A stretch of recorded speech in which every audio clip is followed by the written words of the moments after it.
سلام، به خانواده‌های سلطنتی خوش اومدید.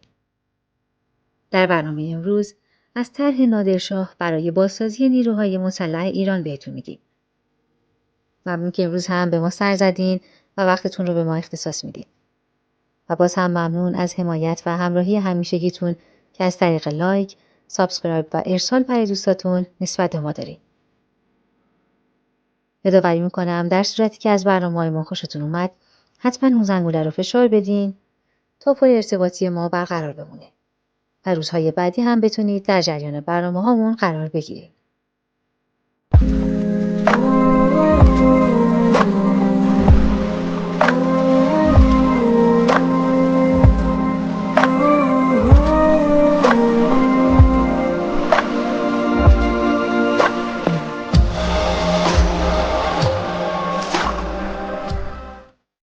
بریم با هم این برنامه رو بشنویم. نادرشاه افشار پس از اخراج اروپاییان از بحرین و تصرف مسقط و عمان در نوامبر سال 1743 بزرگان کشور و افسران ارشد ارتش رو برای بررسی طرح بازسازی نیروهای مسلح ایران به اردوگاه خود دعوت کرد. منشی نادرشاه افشار طبق معمول شرح مذاکرات رو با ذکر تاریخ نوشته که تاریخ تشکیل جلسه با تبدیل به میلادی گریگوری 26 نوامبر بود. در این جلسه نادرشاه برنامه خودش رو مطرح کرد و گفت که طبق طرح او ارتش ایران در هیچ واحد زمانی نباید کمتر از 400,000 نیروی آماده باش در اختیار داشته باشه. این طرح همچنین شامل ایجاد یک نیروی دریایی بزرگ بود که بتونه یک تنه از عهده ناوگان اروپاییان بر بیاد. نادرشاه افشار در این جلسه گفته بود که چون وسعت اروپا کم هست، سران اروپا دست از سر کشورهای دیگه بر نخواهند داشت و ایران مکلفه که در این منطقه در برابر چشمداشت اروپاییان دفاع کنه. در همین نشست از نادرشاه خواسته شد که بر سر اداره شهر نجف با عثمانی مصالحه نکنه. و او فی المجلس از منشیش خواست که به امپراتور عثمانی در این زمینه نامه بنویسه و تأکید کنه که بزرگان ایران نمیخوان عثمانی چشم داشت به نجف داشته باشه. بعداً در این باره میان دو دولت مذاکره شد و عثمانی در سال 1746 از دعاوی خود در مورد نجف صرف نظر کرد و این شهر کاملاً در کنترل ایران قرار گرفت. نادرشاه افشار که در اکتبر سال 1688 به طبق برخی نوشته‌ها 22 اکتبر در خراسان به دنیا آمده بود، در جریان کودتای 10 ژوئن 1747 قوچان کشته شد. با قتل نادرشاه بسیاری از برنامه‌های او متوقف شد. مورخان غرب نادرشاه را ناپلئون خاورزمین لقب دادند. نادر با اینکه یک نظامی بود، از مشورت با افراد دانا و مجرب در انجام کارها و برنامه‌هایش خودداری نمی‌کرد. نادرشاه افشار پایه‌گذار سلسله افشار و از پادشاهان ایران پس از اسلام است.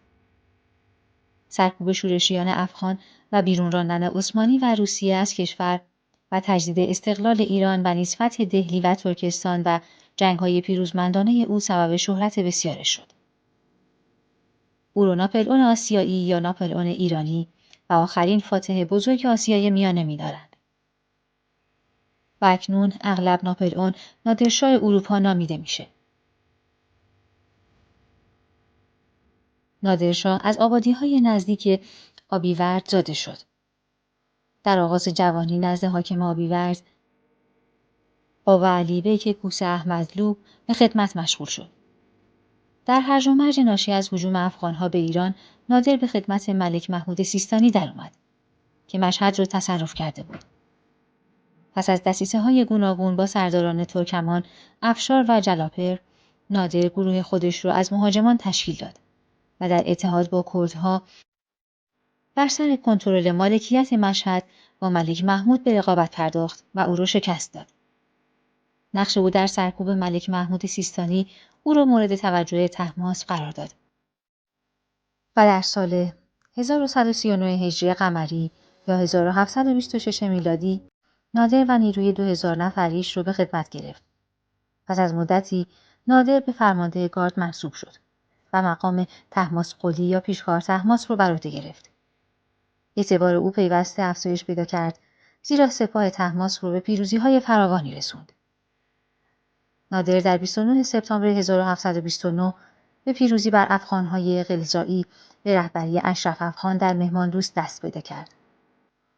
با حضور نادر در کنترل واقعی امور، طهماسپ نهایتاً در دسامبر 1729 میلادی در اصفهان مستقر شد که نشانگر پایان واقعی حکومت افغان‌ها در ایران بود. او در طی بهار و تابستان 1730 میلادی نبردهای موفقیت‌آمیزی با عثمانی کرد و قلمرو زیادی رو که عثمانی‌ها در دهه قبل اشغال کرده بودند بازپس گرفت. پس از انعقاد عهدنامه صلح میان طهماسپ و سلطان محمود اول، طهماسپ را از سلطنت خلع و فرزند 8 ماهه طهماسپ که نام سلطنتی عباس سوم به او داده شده بود جانشین کرد. او اکنون وکیل‌الدوله و نایب السلطنه ایران بود. نادر مبارزات خود علیه عثمانی را از سر گرفت. او از میان استحکامات دفاعی ایجاد شده توسط عثمانی در غرب کرمانشاه عبور کرد و در دسامبر 1733 میلادی با احمد پاشا پیمان جدیدی امضا کرد. این اقدام تلاشی برای بازگرداندن مفاد عهدنامه ذوحاب بود. سلطان عثمانی اون رو تصویب نمی‌کرد. سلسله دیگری از نبردهای عثمانی و ایران در قفقاز و تصرف گنجر توسط نادر که در محاصره مهندسان روسی قرار گرفتند دنبال شد.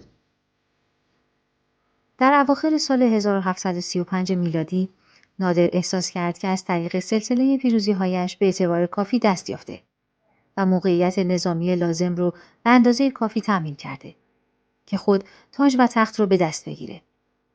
او در ژانویه 1736 میلادی فرماندهان ارتش، حاکمان، اشراف، علما و رهبران عشایری را از سراسر قلمرو صفویه در محوطه وسیعی از دشت مغان گرد آورد و از مجمع خواست او یا یکی از صفویان را برای اداره کشور انتخاب کنه. مجمع نادر را به پادشاهی ایران برگزید. نادرشاه رسما در 24 شوال 1148 هجری قمری و یا در سال 1736 میلادی بر تخت سلطنت نشست. پس از دستیابی به پادشاهی، وظیفه اصلی نظامی نادرشاه شکست نهایی نیروهای باقی مانده افغان بود که حکومت صفوی را به پایان رسانده بودند.